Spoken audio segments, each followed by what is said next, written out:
Bonjour à tous, bienvenue dans ce nouveau numéro d'Il était une photo où nous allons vous parler encore une fois de la ville basse, mais plus particulièrement du quartier du Temple et de la côte des Lapins, avec cette première carte postale datant de 1902.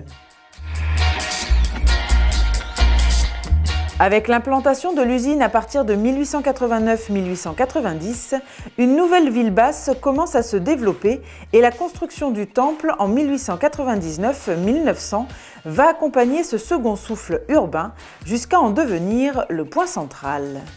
Sur cette carte postale, on peut voir apparaître les ébauches de la rue de l'Usine, du quartier de la Gare, du quartier du Temple et de la rue des Jardins, aujourd'hui rue du 8 mai, mais la côte des Lapins est encore en culture.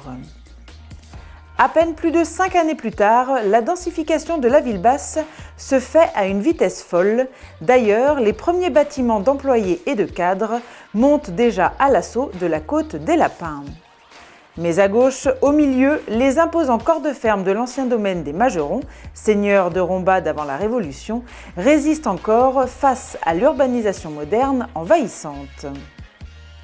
On passe maintenant à cette carte postale allemande datant de 1908 qui détaille la construction des immeubles de facture très germanique de la rue des Jardins, aujourd'hui rue du 8 mai, de la route vers Amnéville, aujourd'hui rue Foch, et de la côte des Lapins.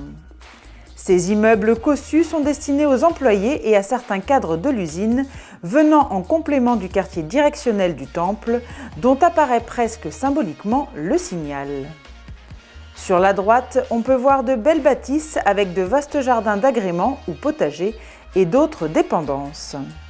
Et sur la gauche, on aperçoit de fort élégantes villas de notables allemands. Sur cette nouvelle carte postale française datant de 1920, on peut voir la gendarmerie implantée par l'administration allemande au cœur de la ville basse en plein essor et toute proche de la nouvelle maison forestière. Sa situation est stratégique car elle permet de maintenir l'ordre au sein d'une population rombasienne galopante, avec 1405 habitants en 1885 et déjà 6247 habitants en 1910. Cette population est très cosmopolite car elle est composée de plus d'une vingtaine de nationalités, presque toutes européennes, jeunes, dynamiques et toujours remuantes. Une raison qui poussa l'administration française, de retour après la Grande Guerre, à installer dans la même et magnifique villa avec sa tourelle octogonale ses propres gendarmes. Avec cette carte postale allemande datant de 1913-1914, on s'aperçoit qu'avec l'urbanisation effrénée de la ville basse et de la jeunesse de sa population, l'administration scolaire d'Alsace-Lorraine fit construire en 1912-1913 une nouvelle école primaire. Un beau bâtiment de facture classique mais moderne dans ses fonctionnalités, en particulier avec ses grandes baies vitrées qui permettent un éclairage maximal des salles de classe.